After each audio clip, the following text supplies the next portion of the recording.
when it came time to growing the Masters of the Universe Classics line, one of the first things we really wanted was to add vehicles. And when it came to deciding which vehicle, the Wind Raider kind of became the obvious choice. It was the first vehicle created for the original line, shows up in a lot of the animation. It became quite iconic, and it was out for years in the vintage line. So, very He-Man vehicle. In particular, I remember really loving helping with the back panel because we got to come up with all these cool names for the features and the way the different elements, the metal, types that were the shielding, the alloy, etc.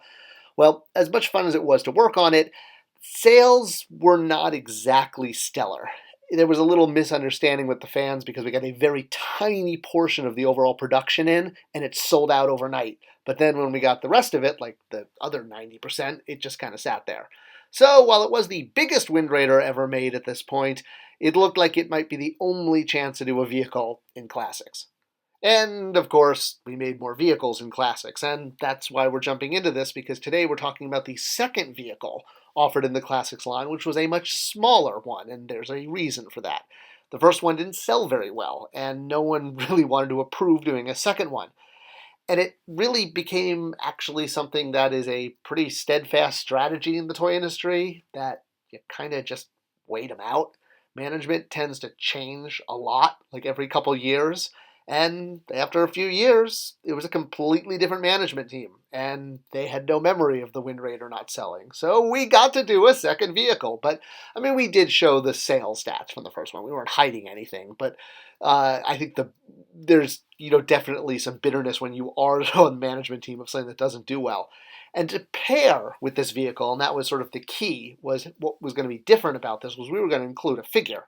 Previously, there was no figure, and I basically made the case in my song and dance to management was that the reason we should take another chance on doing another vehicle is, one, the vehicle is much smaller. Two, we're going to include a figure this time, which we know people are really into. And three, there's definitely an upgrade potential because this vehicle is just the front half of another vehicle. We'll get to that in a moment.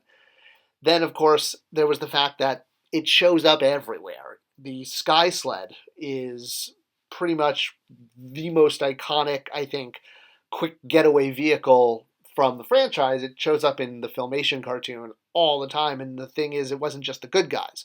The reason is because both sets of teams have Sky Sleds, or as I was calling them, jet sleds for a while. They kind of do look like jet sleds that fly. That's why they're Sky Sleds. So yes, because it was used by good guys and bad guys, and that there were variants of it, and the fact that it was also one of the very first vehicles, along with the Wind Raider. You see the Wind Raider in the back there. So yeah, because of the early creation and introduction, it became really iconic. And oddly, the Sky Sled winds up being both a ground vehicle and an air vehicle, and it's sort of like a universal getaway for He-Man and his allies. Hey, who knew? So yes, the pairing of a figure with a smaller vehicle was at least a way to see if we could get vehicles to work. Fortunately, it did. And this is what led us to do the larger vehicles, like the rest of the Battle Ram, which you notice the front half is just the Sky Sled with a new faceplate there. There's the different animal, the griffin versus the snake. So that was also part of our pitch, was why it was worth taking a gamble on this, because it was the first chunk of a bigger vehicle. So we were kind of going to get 1.5 vehicles out of it. So yes, the Battle Ram, if you don't recall from the vintage days, was sort of a 3-in-1. You had the Battle Ram proper, and then the back end was a cannon, or was supposed to be kind of like a mobile cannon, and then the front half became the Sky Sled. So you could break it apart, you could put it together, lots of different ways to play, which is what made it such a great toy. This is what toys were all about. This is what I miss about toys, when toys were, just there was so much play value in them, and you got so much value just, from your money, if you will. So recapturing all of this in Classics was definitely a goal, and getting the Sky Sled done separately from the back end was how we were able to do both vehicles. We sort of spread the tooling for the Battle Ram over 2 different years. And by including figures, that's what helped move it. So that's what we should talk about now, is who this guy is. And he's got a really interesting story. And in fact, the best way to jump into it is actually, I'm going to bring in a special guest, Joe AMATO, who is an amazing customizer, has a lot to say about this character and where he comes from. So I'm going to let Joe jump in. I'm so glad he was able to come on the channel. Joe, take it away. when I was a kid, I always remember staring at that first giant William George wall poster. The one that had, the heroic warriors and evil warriors engaging in battle, that nice kind of like purplish, reddish background. And every character and vehicle, and of course the castles, were all named, but there was one particular character that didn't have a name. It was this blue character in the Wind Raider.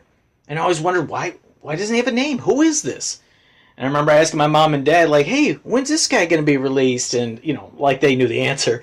And they're like, Joey, we don't know. And, but I was obsessed with them. And I always liked the name gimmick of Masters of the Universe. If it's a description of what they look like or their abilities, their powers, whatever it may be.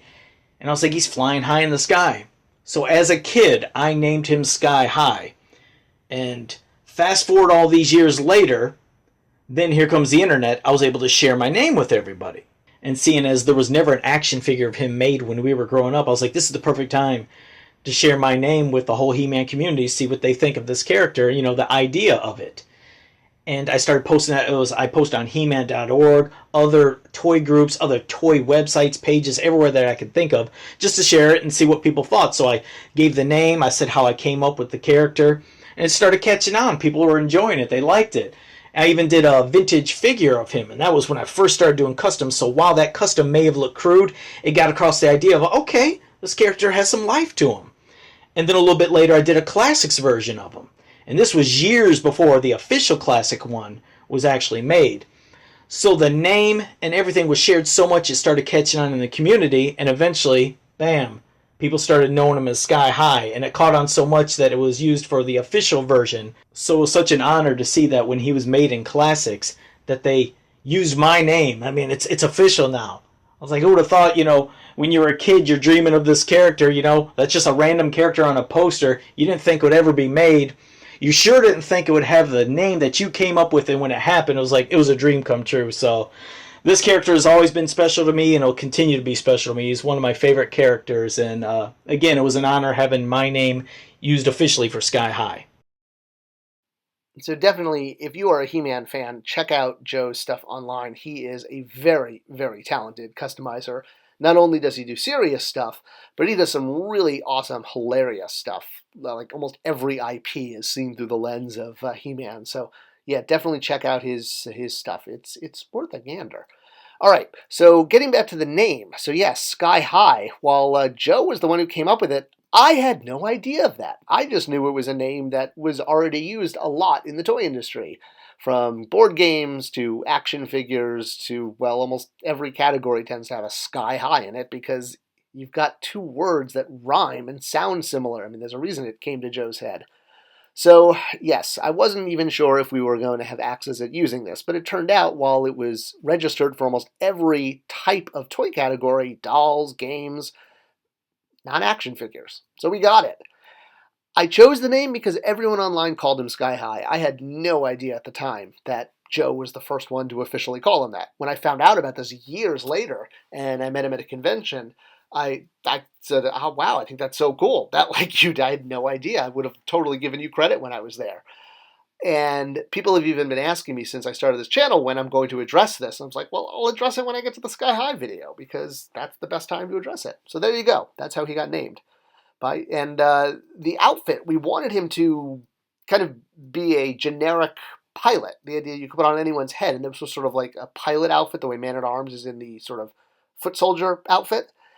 And he was wearing a flight helmet. Was how we looked at it. Some people wondered if that was his face. You only saw him from the waist up, and the Four Horsemen had to create the rest of the body. Now there was an issue with the accessories. I remember asked that he have two accessories. I wanted him to have this and have like a handgun.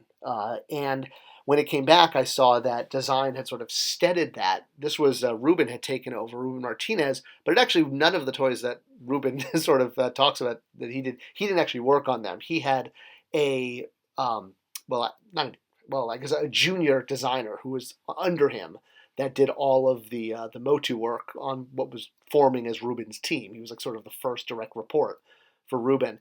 So they came up with this, Mario was his name. So Mario came up with this backpack wing thing that could also be held as an axe. And unfortunately, that was all we were able to do. But kind of looked at it as the jet sled or the Sky Sled's the other accessory. So the reason I wanted to is because I wanted to eventually have a retail release. This was the online release, but in the retail release it could be scaled back. All right. Regardless, he came out great, and his toy was not his only appearance in Classics. It would be important to talk about this here when he shows up in the mini comics as kind of the head of Eternia Air Control, I guess, if you will, when He-Man is arriving on the starship Eternia, coming back after New Adventures. So he's had New Adventures. This is his homecoming, and he arrives, and if you look behind him, most people on this panel are like, wait, is that Lubick? Well, if you actually look behind him, you can see Sky High is shaking hands with Carius, Flipshot from New Adventures, so pilot to pilot. And you can see Sky High is black. So, cool. The Sky Sled does show up a lot. It shows up in most lines. You can see the Origins one even had both different headpieces, so you could customize it. We did that with 2 different releases, the one with the Battle Ram and the single one. We'll get to the Battle Ram one in time. But yeah, it's definitely, there's a reason it shows up so much. But I don't think we're ever going to see another Sky High. He's just, this was the boundary of obscureness right here. And that's what he represents. He represents what AMATO Classics was all about.